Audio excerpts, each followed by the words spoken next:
Our nation stands at a crossroads in our months-long battle with the new coronavirus. Tracking recent developments lately has felt like watching a split-screen television. On the one hand, Operation Warp Speed has fostered a modern medical miracle. The genius of science has brought forward safe and effective vaccines at a pace which, just months ago, many claimed would be impossible. For about 9 months now, our nation has been treading water altogether. Now the road to victory is in sight. But at the same time, even as we see this hopeful sunrise on the horizon, in the here and now, we're still facing an ongoing five-alarm national crisis. The virus is surging across our country. 2 days ago, my home state of Kentucky set another bleak new record, the most Kentuckians lost in a single day of this pandemic so far. Nationwide, since the start of December, we've lost around 3,000 of our fellow Americans to this disease every single day. Meanwhile, although the American people have built our economic recovery with more speed and resilience than anyone had anticipated, we've known all along that recovering prosperity would come hand in hand with defeating the virus. Thus, millions of working families across the nation are still under terrible strain. Last week, economists thought we'd see a slight downward tick in new unemployment claims. Instead, the number shot up, logging 885,000 new claims in just 1 week. Almost 900,000 newly laid off Americans in 1 week alone. Senators on both sides know what we need to do. In the springtime, when the country needed a bridge, we passed the largest rescue package in American history on a unanimous bipartisan basis.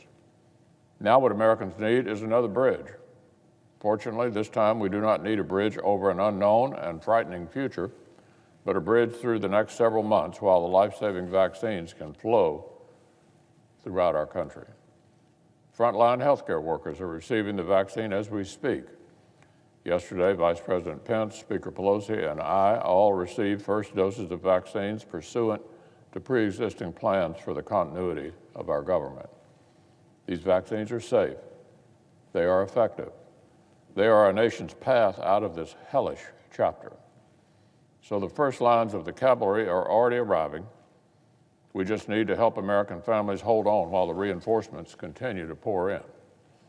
More paycheck protection loans for the hardest hit businesses, more additional federal unemployment aid, more direct assistance for families, a lot more funding for K through 12 schools to reopen safely and get our kids' educations back on track.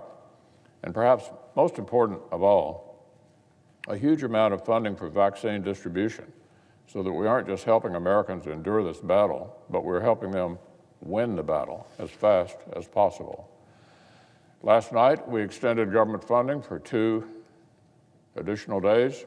The Senate and House need to finalize another rescue package containing all the policies I just named and many more.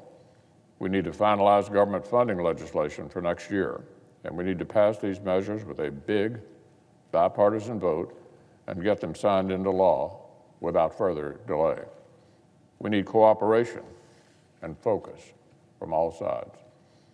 There is a kind of gravitational pull here in Congress where, unless we are careful, any major negotiation can easily slide into an unending catalog of disagreements. Let's guard against that. The American people have already waited for more assistance longer than they could afford.